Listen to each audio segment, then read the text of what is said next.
ఆ ప్రాణోత్క్రమణం అవుతూ చెమటలు పట్టేసి ఊపిరందక మనసు ఇంద్రియముల యొక్క శక్తులు వెనక్కి లాగేస్తుంది. కళ్ళు చూడవు, చెవులకి వినపడదు, ముక్కు వాసన చెప్పదు, ఊపిరి అందదు, చెమట.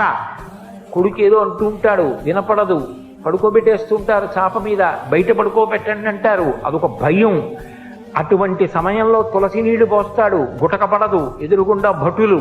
అంతటి భయంకర వేళ పార్వతీదేవి వచ్చి విసినికర్రతో కాదుట, తన పవిట కొంగుతో విసురుతుందిట. అమ్మవారిని చూస్తూ తన్మయత్వంతో జగదంబ మా అమ్మ శ్రీమాత అని శాంతి పొందుతట. ఏనుక్కి 8 ప్రదేశముల నుంచి మదజలం కారుతుంది అని. ఆ దుంకి గణపతి ఆ మదజలం తడిగా ఉంటుంది, సువాసనతో ఉంటుంది, అందుకే తుమ్మెదలు వాలుతూ ఉంటాయి.